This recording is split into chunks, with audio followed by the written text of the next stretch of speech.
everyone, and welcome to Lindsay Unfiltered.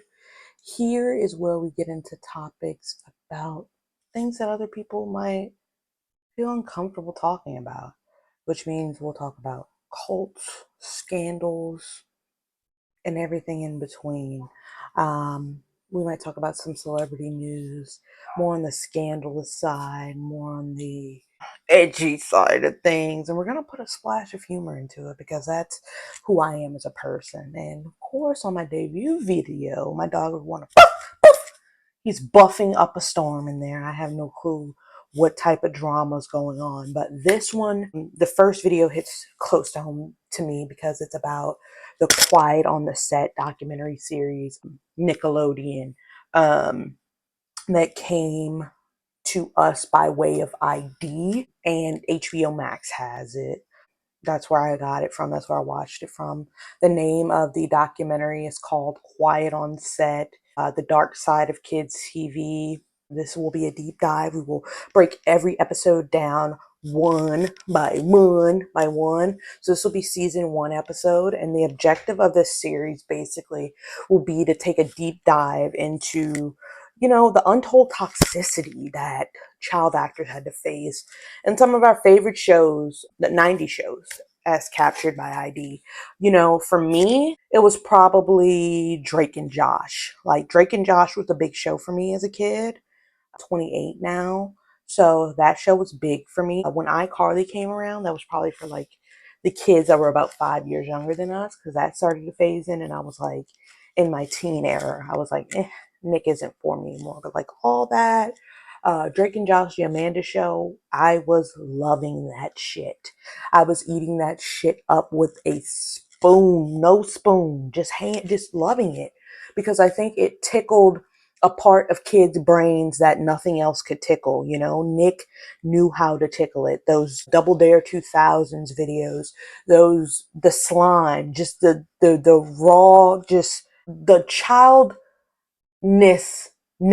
of it all just made us so happy as kids. In a way, I don't think Disney did that. Disney did it, but it did it in a way of more catering to our artistic sides, by way of singing, dancing, and, making us feel warm inside. Whereas Nick just did it in the most grungy, messy way, which kids tended to like.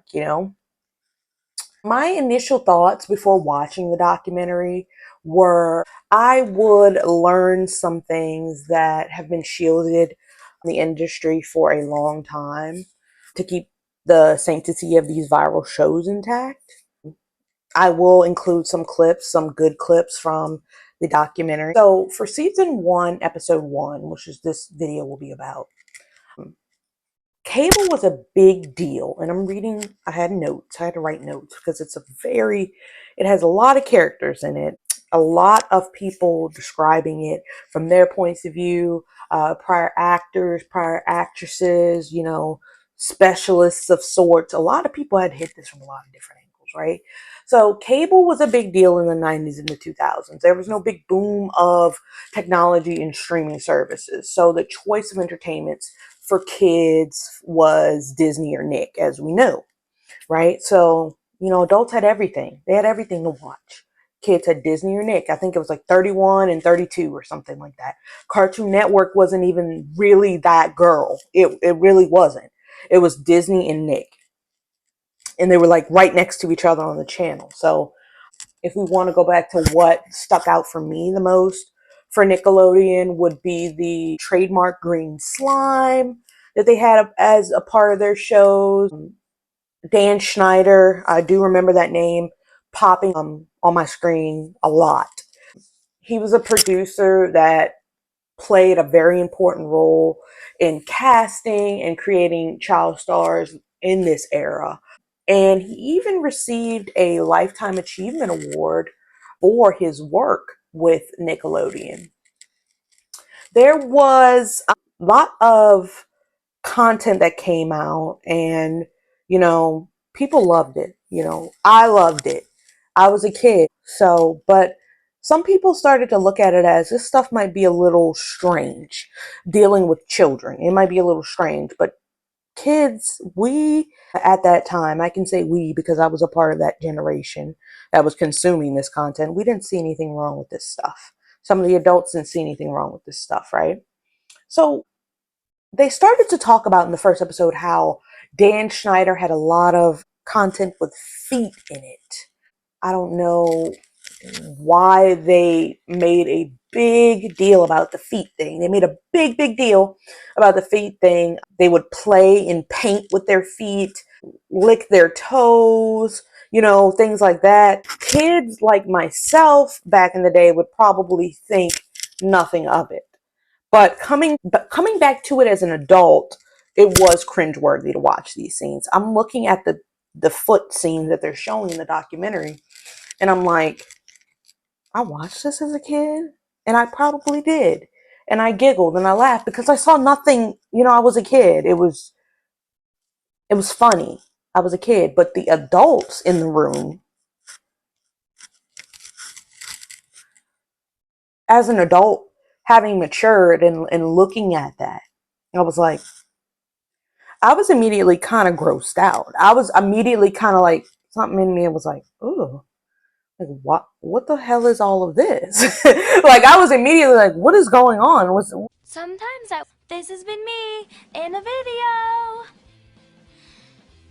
There was a clip of Ariana Grande. She was playing in water, right?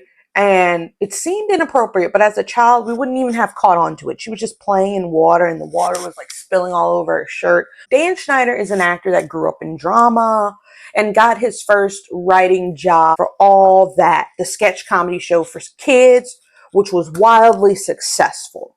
Our next dish is nachos. First, you place the chips in a microwavable plate, and then you add chocolate. Chocolate bars, chocolate chips, chocolate sprinkles, chocolate powder, chocolate syrup, any kind of chocolate, really. Because once they're melted together, they become one harmonious chocolate holiday. A celebration of chocolate, if you will. At the same time, we've already prepared a dish. Yummy, yummy. Ow! What's the matter? My lips feel chapped. Is chocolate good for Dan being a big kid and a seemingly friendly boss, but the kids worked unusually long days for them being the ages of 8 to 15 years old. Now you have to think about an 8-year-old. You have to think about a 9-year-old. You have to think about a 10, 11, 12-year-old. What are they doing after school? They're playing. They're on their iPads. They're outside playing basketball. Things of that nature, right? No, they were working. They were breaking child labor laws. They were filming. They were consistently filming and filming. And part of me thinks that had something to do with their parents, because there is no way in hell you let your child work overtime and you don't know about it.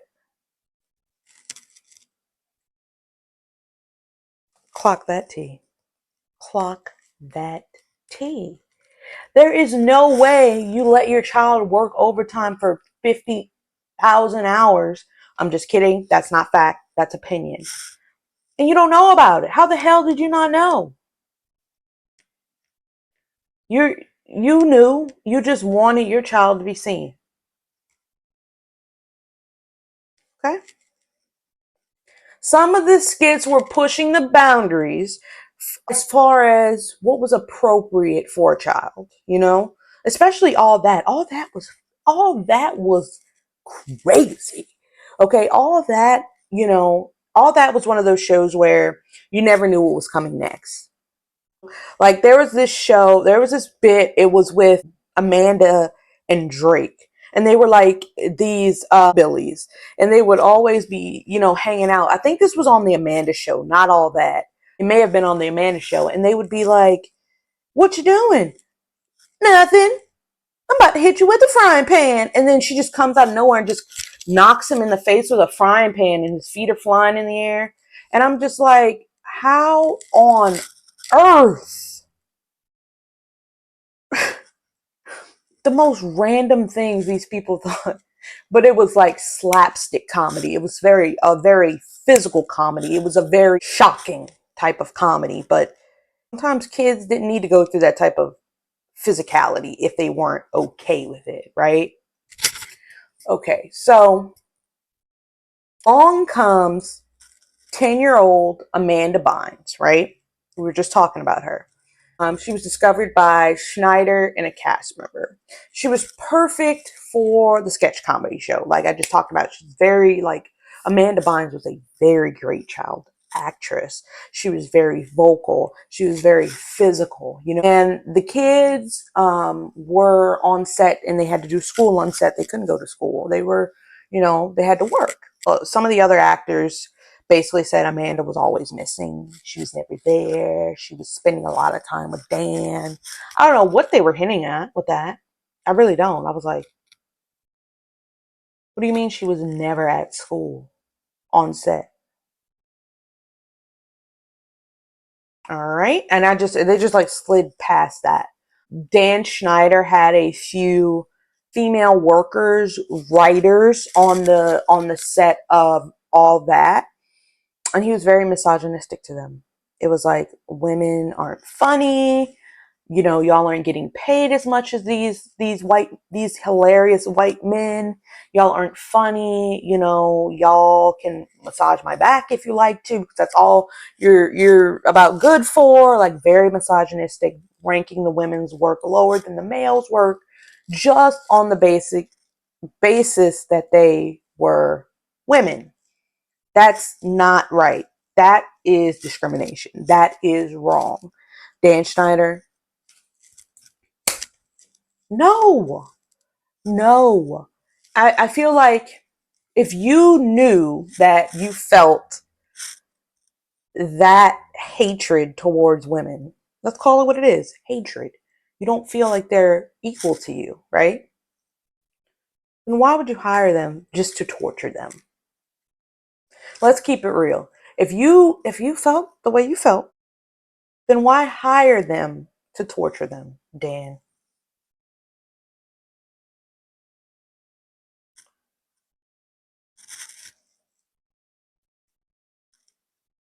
You could have let those women go somewhere else where they'd be valued and appreciated.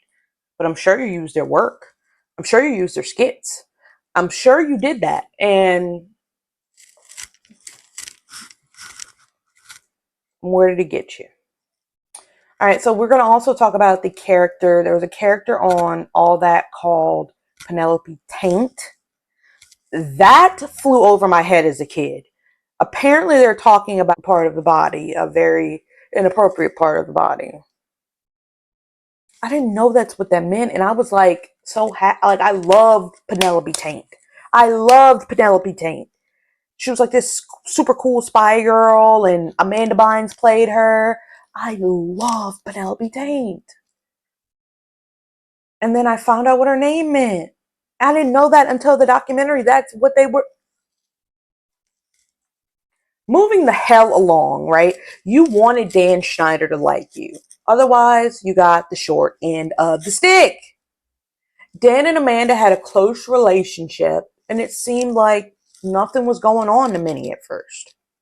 Dan, like I told you guys earlier, Dan would ask the female writers to give him massages for their sketches to get aired.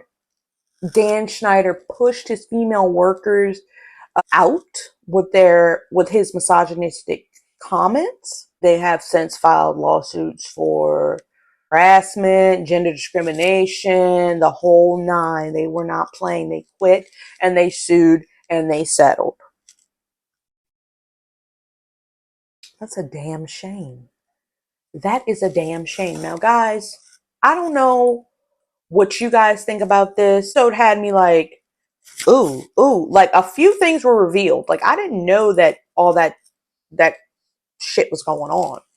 But the episodes to come, I'm telling you, I don't know. What do you think? What do you guys think? Like,